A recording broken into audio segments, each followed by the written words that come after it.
এই উম্মত জাহান্নামে যাবে, পায়ে বেড়ি থাকবে না। এই উম্মত জাহান্নামে যাবে, গলায় শিকল থাকবে না। এই উম্মত জাহান্নামে যাবে, চেহারা কালো হবে না। অথচ জাহান্নামীদের চেহারা কালো হবে, এই উম্মতের চেহারা কালো হবে না। একজনের চেহারাও কালো হবে না। ফেরেশতা জিজ্ঞেস করবে, আল্লাহ চেহারা তো ঝকঝকে, গলায় নাই শিকল, পায়ে নাই বেড়ি, হাতে নাই হাত কড়ি, এটা আবার কি পাঠায়া দিলেন? তো আল্লাহ জবাব দিবে, আমার বন্ধুর উম্মত খবরদার। তো ফেরেশতা মালিক জিজ্ঞেস করবে, দারোগা হাতকড়ি নাই কেন?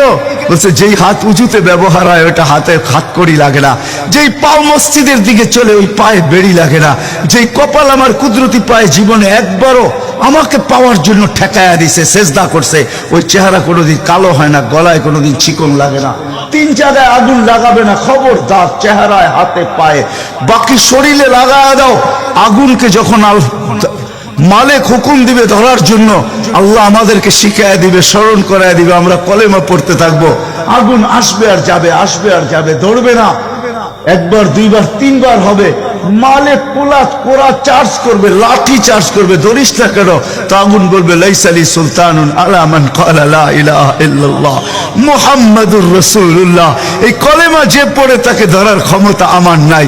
তারপরে আল্লাহ নিজে কি করবে? ইমাম কুরতুবী রাহমাতুল্লাহ আলাইহি লেখেন, ফাআমাতাল্লাহু মাউতাতান, আল্লাহ আমাদেরকে ঘুম পড়ায়া দিবে।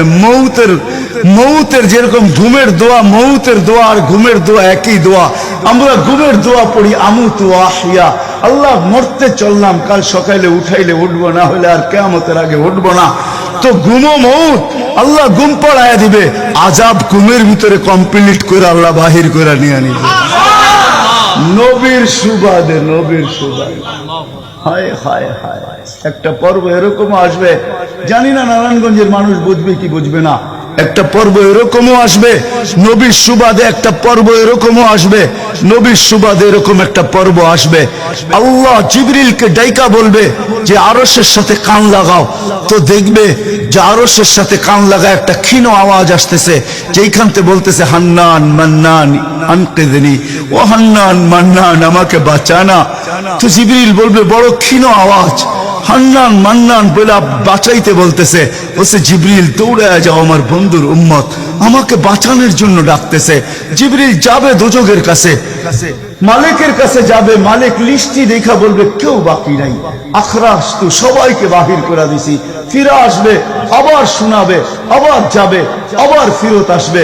তৃতীয়বার এসে আল্লাহর ঠিকানা বলে দিবে, যাও দোজখের ওই অথই তলদেশে যায় দেখো, কয়লার মতো কয়লা হইতে হইতে পোকার রূপ ধরে গেছে, উপরে পড়ে আছে, ওইখানে যে কান লাগাও। তো দুইজনে যে কান লাগাবে, তো দেখবে ওইখান থেকে ক্ষীণ আওয়াজ বাহির হইতেছে, ইয়া হান্নান ইয়া মান্নান আনকিযনি, ও হান্নান ও মান্নান আমাকে বাঁচা না। ওই আওয়াজ আল্লাহর আরশের সাথে এসে টক্কর মারবে, ওইখান থেকে উঠায় নিয়ে আসবে। বলবে, আমার বন্ধুর উম্মত উঠায় নিয়ে আস, আমি ওয়াদা করছি আমার বন্ধুকে রাজি করে ছাড়বো, আমি ওয়াদা করছি লা ইউখজিহি ফি উম্মতিক, তার উম্মতের ব্যাপারে আমি কপালে ভাঁজ করতে দিব না। আমার কথা কিন্তু শেষ জায়গায় চলে আসছে। ওই রসুল, ওই নবী আমাদেরকে আল্লাহ দিয়েছেন আমাদেরকে জান্নাতে নিয়ে যাওয়ার জন্য। মেরে দোস্ত, শুধু ওনার অস্তিত্ব না, উনি একটা আদর্শ নিয়ে আসছেন, উনি একটা ক্যারিয়ার নিয়ে আসছেন, উনি একটা জীবন নিয়ে আসছেন। যেই জীবনের একটা সুন্নত যদি কেউ তার নিজের জীবনে প্রতিফলিত করে, নিজের জীবনে অভ্যাসে রূপান্তরিত করে, আর নিজেকে অভ্যস্ত করে আল্লাহ পর্যন্ত যদি পৌঁছাইতে পারে, খোদার কসম এটার ওয়েট এতটুকু হবে, সমগ্র জগৎ একবার না 10 বারও যদি এক পাল্লায় রাখা হয়, আর ওই সুন্নতকে এক পাল্লায় রাখা হয়, তো এই সুন্নতের ওয়েট বেশি।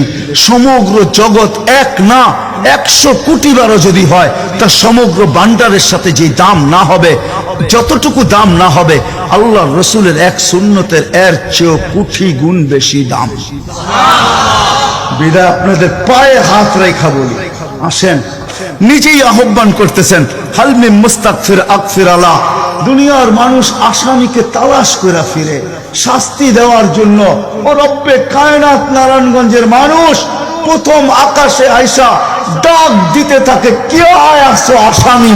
আমি শাস্তি দিব না, আমি তো মাপের ভান্ডার নিয়ে আসছি, আমি তোকে মাফ করব। তুই মাফ চাইতে দেরি, আমি মাফ করতে দেরি হবে না। গুনার পরিধি যুবকরা কতটুকু তোমাদের, তোমাদের গুনার পরিধি কেমন? সমগ্র সৃষ্টি মিলাও যদি সারা জীবন গুনাহ করে, জিবরিল তার জন্ম থেকে মৃত্যু পর্যন্ত যদি গুনাহ করে, সমগ্র ফেরেশতা কেন সমগ্র সৃষ্টি মিলা আল্লাহর নাফরমানি করা ওই পর্যন্ত গুনাহকে পৌঁছাইতে পারবে না, যেই পর্যন্ত আল্লাহ বলতেছেন ওয়ালাউ বালাগাত যুনুবুকা ইনানাস সামা ওমা আশরাকতা বি ফাস্তাগফারতানি ফাগফারতু লাকা ওয়ালা উবালি। তোমাদের গুনাহ দিয়া যদি আমার আকাশের পরিধি পর্যন্ত ভেদ করে চলা যায়, একজনের গুনাহ, আমি তো বললাম সমগ্র সৃষ্টি মিলেও সম্ভব না, একজনের গুনাহ তো দূরের কথা, আমার আকাশের পরিধি ভেদ করে চলা যায়, তুমি মাপ চাইতে দেরি, আমি মাফ করতে দেরি করব। এই উম্মত তো মাপ চাইতেও হয় না, নবীর সুবাদে আল্লাহ এই উম্মতকে সুযোগ দিয়েছেন। তর্জমা উলামায়ে কেরাম ভালো বুঝবে, আল্লাহ নিজেই বলে এই উম্মত যখন চিৎকার দিয়া মাথায় হাত দিয়া বসা পড়ে আর চিৎকার যখন দেয়, হায় আমি বুঝি শেষ হয়ে গেলাম, ফালাম্মা তায়াক্কানতা বিল বাওয়ার ওয়া যানানতা আন্নাকা মিন আহলিন নার মানাহতু ইলাইকা রিদওয়ানি ওয়াল্লাইতু ইলাইকা গুফরানি কুলতু লাকা লা তাহজান গফারতু লাকা যুনুবা ওয়াল আওসার ওয়া লিআজলিকা সাম্মাইতু নাফসি আল আজিজুল গফফার। আল্লাহ বলে এই উম্মত যখন মাথা ধরে চিৎকার দেয়, আমি বুঝি শেষ হয়ে গেলাম, আল্লাহ বলে আমি আমার জায়গায় থাকতে পারি না, আমি দৌড়ে ছুটে আসি, আমি আসার আগে আমার মাগফিরাতের চাদর দিয়া একে ঢাইকা নেই, আমার রহমতের চাদর দিয়া, আমার রেজার চাদর দিয়া একে ঢাইকা নেই, মাগফিরাতের ভিতরে ডুবায়া দেই, আমি এইসব পিঠে হাত বুলাইতে থাকি আর বলি চিন্তা করার কোনো কারণ নাই, তো ডাক আমাকে থাকতে দেয় নাই, আমি চলে আসছি, আমার রহমতের জোশ চলে আসছে, তুই মাপ না চাইলেও মাফ করে দিলাম। মুহাম্মদুর রাসূলুল্লাহ সুবাদে বিদায় নারায়ণগঞ্জের মানুষ, আমি যুবকদেরকেও বলবো, মা বোনদেরকেও বলবো, সবাইকে বলবো, শুধু আমাদেরকে জান্নাতে নিয়ে যাওয়ার জন্য আসেন নাই, একটা সুন্দর জীবন আমাদেরকে দেওয়ার জন্য আসছেন। 60-70 বছর একটা সুখের জীবন দেওয়ার জন্য আসছেন, 60-70 বছর একটা আনন্দের জীবন দেওয়ার জন্য আসছেন, 60-70 বছর একটা এনজয়মূলক জীবন দেওয়ার জন্য আসছেন। আমরা যেটাকে এনজয় বলি এটাকে এনজয় বলে না। আপনি আমাকে কোনো থিওরি দিয়ে বুঝাইতে পারবেন না। আমি গত মাসেরই 23 তারিখে আমার 1 মাসের আমেরিকার সফর ছিল, আমি সফর শেষ করে আসছি প্যান্ডামিকের ভিতরেও, এই করোনার ভিতরেও, আমাকে বুঝাইতে হবে না, আমি দুনিয়া চষা মানুষ, আমি চষতে চষতে শেষ করে ফেলছি, আমাকে বুঝাইতে হবে না, আমি মানুষকে বড় কাছের থেকে দেখি, আপনি আমাকে বুঝাইতে হবে না। যেগুলাকে আমরা এনজয়ের সংজ্ঞা দিই এগুলা এনজয় না, যেগুলাকে আমরা সুখের সংজ্ঞা দেই এটা সুখ না, যেটাকে আমরা বলি হ্যাপি এটার নাম হ্যাপি না। আল্লাহর রাসূল এক হ্যাপি জীবন দেওয়ার জন্য আসছেন, এক এনজয়মূলক জীবন দেওয়ার জন্য আমাদেরকে আসছেন, এক সুখের জীবন দেওয়ার জন্য আসছেন, এক সুখের জীবন দেওয়ার জন্য আসছেন। সাহাবারা সুখী ছিল, কসম খোদার, আমরা দৌড়ে দেখছি, কিন্তু আমরা এখন পর্যন্ত কোন ব্যক্তি বুকে হাত দিয়ে বলতে পারবে না যে আমি কোন সম্পর্ক নিয়ে সুখী, কেউ বলতে পারবে না কোন সম্পর্ক নিয়ে সুখী, কেউ বলতে পারবে না আমি অর্থ নিয়ে সুখী, কেউ বলতে পারবে না আমি পদ নিয়ে সুখী, কেউ নিজে বলতে পারবে না এনাফ এই শব্দটা কেউ বলতে পারবে না, সুখী বলতে পারবে না। কিন্তু মেরে দোস্ত আসেন নবীর আদর্শে আদর্শবান, নবীকে চিনি, নবীর ক্যারিয়ার পড়ি, নবীর শান পড়ি, নবীর জীবন পড়ি, তারপরে আমল করি।